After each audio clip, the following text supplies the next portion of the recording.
Hey everybody, this is Brant with Nutrition First Coaching. And this week on our Whiteboard Wednesday, we're going to talk about the breakfast of champions. I'm going to give you a few questions to think about when it comes to your breakfast, and this will help you decide exactly what you need when it comes to your breakfast and how you're going to set up your day to be a champion. Let's get into the video.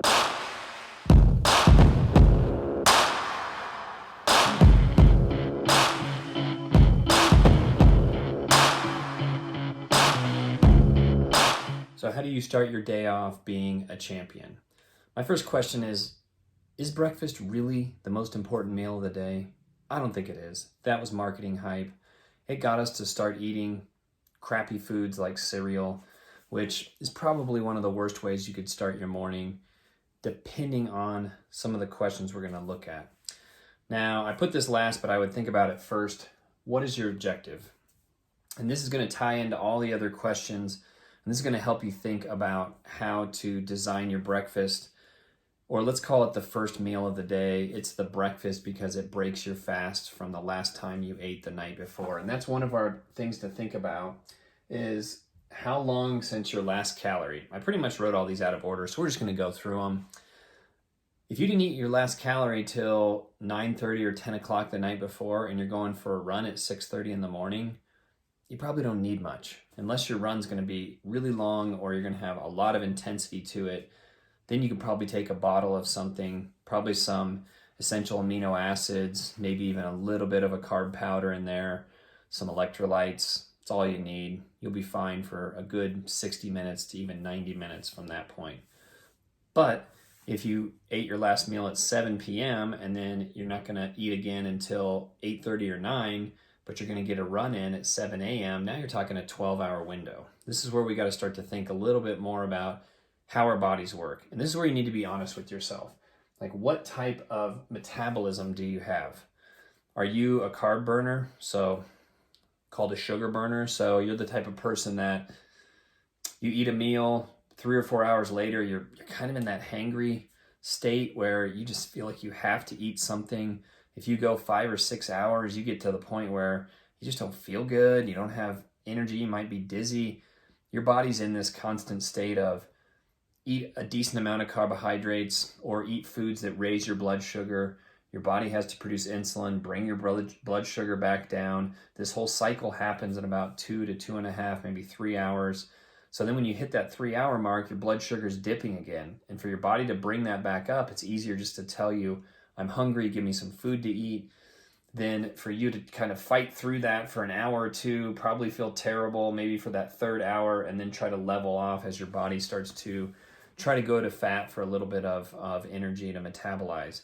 If you're more of a fat burner, you're the type of person that probably eats more fats and protein in their diet. Their carbs are a lot lower, and the sources of their carbs are a lot more whole and fiber dense. We're talking veggies, some fruits. And that's where you're going to notice you can go for long stretches of time. You really don't feel like you getting super hungry in between those stretches of time. If you're a pretty active person, then you're definitely metabolizing more fat and using that for fuel than you are carbohydrate, and depending on that in your blood sugar. That's the quick definition of all that. But let's look at the number one thing I asked, at least the first thing I asked on this, which is, when do you need energy? So let's think about what we're fueling ourselves for. Is it a morning run? Is it a weightlifting session with a little bit more intensity and probably going to deplete some more muscle glycogen with that? Maybe you want something before, or so you're going to take something and have it during. Do you get up and just kind of go right to work, and then you just need some brain fuel, and you're going to go until noonish, and then you're going to eat your first meal, and you don't do your workouts until afternoon or evening? You know, that's a perfect time to do some intermittent fasting, maybe have a little fat and keep that blood sugar really stable. Give your brain some MCT oils, let it think, let it just absorb that, and you'll feel clear. A little caffeine in there feels pretty good. You'll feel good. You'll be thinking well in those, in that scenario. If you're like me, I work out early in the morning. So I make my last meal of the day the most carb heavy meal I'm going to eat, away from any kind of working out. I have a hard fast rule that I don't eat after 7. Then it's just water, maybe some herbal tea or something like that if I'm feeling, crazy, I guess. So then I get up and I'm going to work out. Usually I'm up by 5:30, workout starting by 6 at the latest. I usually mix a little EAAs, essential amino acids, some creatine, and maybe a little pre-workout in there if I want it.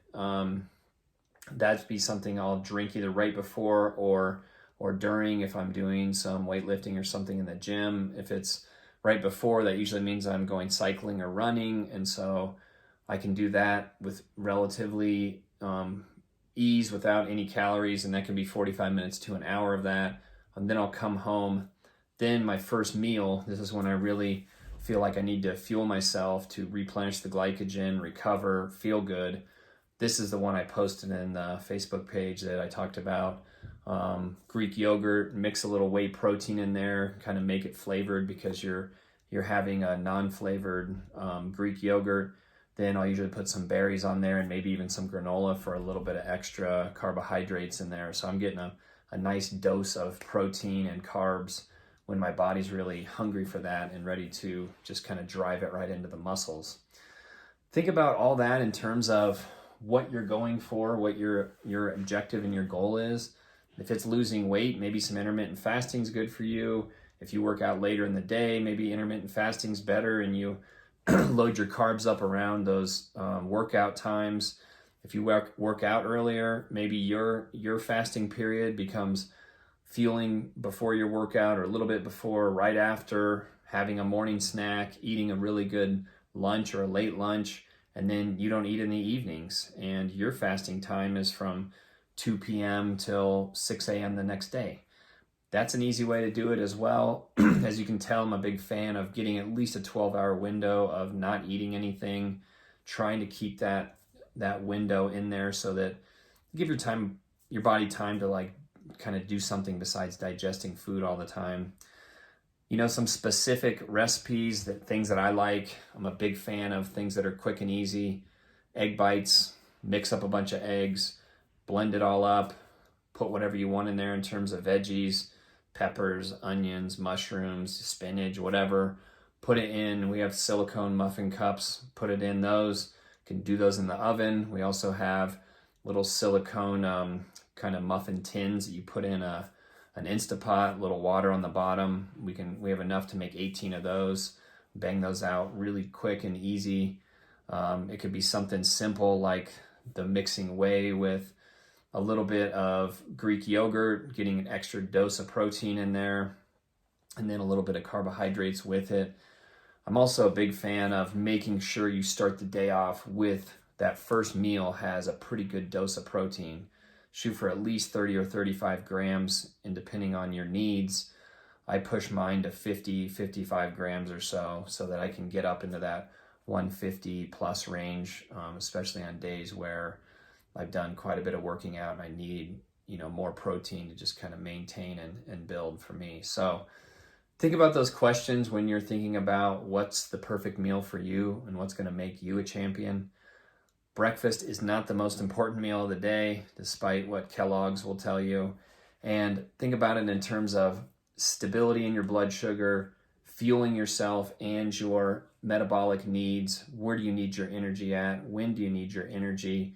And then what are your goals that underlie that? And how do you put all that stuff together? All right, have a great week. Be a breakfast champion. Just be a champion in general. Thanks for watching. Like and subscribe. Let me know some questions. Love answering these questions, thinking about them, thinking them through, giving you practical answers. And I'll talk to you soon.